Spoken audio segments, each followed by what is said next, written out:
सफलता सिर्फ धन समृद्धि और नाम से नहीं मापी जाती। यह भी महत्व रखता है कि जिन लोगों ने उस मुकाम तक पहुंचने में आपका साथ दिया, उनके लिए आपने क्या किया। क्या आप अपने बच्चों को उचित संस्कार देने के लिए समय निकाल पाएं? क्या सुख दुख में आप अपनी पत्नी के साथ रह पाते हैं? पिछली बार कब आप अपनी माँ की गोद में सिर रखकर सोए थे? कब आपने अपने पापा से पूछा था, पापा आपको किस चीज़ की ज़रूरत है? मित्रों, इंसान की इन तमाम तरक्की, सुख सुविधा, कलम, लेट नाइट पार्टी आदि के बीच यदि कुछ छूट रहा है तो वह है परिवार। कुछ बच्चे माँ बाप को अपने साथ कहीं बाहर ले जाना नहीं चाहते। कुछ तो घरों में माँ बाप ही इस उम्र में पराए देश में जाने की इच्छा नहीं रखते। आज बच्चे युवा होते ही जनरेशन गैप के नाम पर अपने माँ बाप का अपमान करते हैं। शादी होते ही चंद दिनों में उन्हें अकेला छोड़ जाते हैं। उन्हें सोचने की ज़रूरत है, क्योंकि ऐसा एक ही दिन उनके साथ घटेगा। अगर आप चाहते हो कि आपके बच्चे आपका ख्याल रखें, तो आज से आप अपने माता पिता का ख्याल रखें।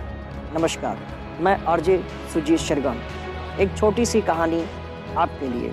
एक कमज़ोर बूढ़ा व्यक्ति अपने बेटे, बहू और 4 साल के पोते के साथ रहता था। बूढ़े व्यक्ति के हाथ पांव कांपते थे, उसकी नज़र धुंधली थी और कदम लड़खड़ाते थे। परिवार मेज पर साथ बैठकर खाना खाता था। कांपते हाथ और कमज़ोर नज़र के कारण खाना मुश्किल होता था। उनके चम्मच से मटर के दाने फर्श पर लुढ़क जाते थे। जब वह गिलास पकड़ते थे, दूध मेजपोश पर बिखर जाता था। बेटा और बहू गंदगी से बहुत झुंझलाते थे। बेटे ने कहा, हमें बूढ़ों के बारे में कुछ करना चाहिए। बहू ने कहा, मैं उनके दूध गिरने, चपर चपर खाने और फर्श पर खाना गिराने से तंग आ गई हूँ। इसलिए पति पत्नी ने कमरे के दूसरे कोने में एक छोटी मेज लगा दी। बूढ़े दादा वहाँ अकेले बैठकर खाते थे, जबकि बाकी परिवार डाइनिंग टेबल पर डिनर लेता था। दादा से 1-2 तस्तनियाँ टूट गई थी, इसलिए उनका खाना लकड़ी के कटोरे में परोसा जाता था। कभी कभी अकेले बैठे हुए उनकी आंखों में आंसू छलक पड़ते थे। 4 साल का नन्हा पोता चुपचाप यह सब देखता था। एक शाम खाने के पहले पिता ने अपने बेटे को फर्श पर लकड़ी के टुकड़ों से खेलते देखा। उसने बड़े मीठे स्वर में बच्चे से पूछा, तुम क्या बना रहे हो बेटा? बच्चे ने उतनी ही मीठी आवाज़ में जवाब दिया, ओह, मैं लकड़ी का कटोरा बना रहा हूँ पापा। जब मैं बड़ा हो जाऊँगा तो आपको और मम्मी को इसी में खाना दूंगा। बच्चा मुस्कुराकर काम करने लगा। ये शब्द माँ बाप को ऐसे चुभे कि वे हक्के बक्के रह गए। उनके गालों पर आंसू लुढ़कने लगे। कुछ कहा नहीं, लेकिन दोनों जानते थे क्या करना है। उस शाम बेटे ने पिता का हाथ पकड़ा और धीरे से वापस परिवार की डाइनिंग टेबल पर आ गए।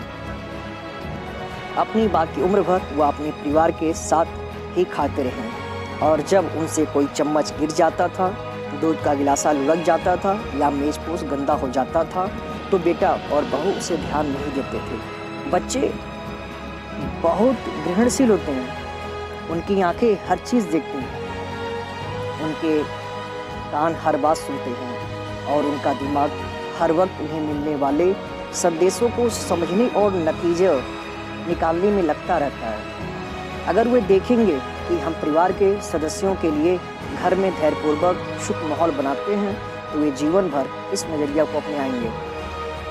अपने माता पिता, पुराने मित्रों और परिवारजनों के साथ सदैव आदर और विनम्रता से पेश आइए। आपकी सफलताओं में, आपकी ऊंचाइयों में, आपके व्यक्तित्व में वो गुण भरने में, संस्कार पैदा करने में संसार में सबसे ज़्यादा योगदान माता पिता तथा इष्टजनों का होता है। इसलिए आप लोग अपने परिवार का दायित्व समझिए और अपने बच्चों को अच्छे संस्कार दीजिए, ताकि उनका आने वाला कल बेहतर हो और एक सुखी जीवन आप लोग जी सकें। जय हिंद।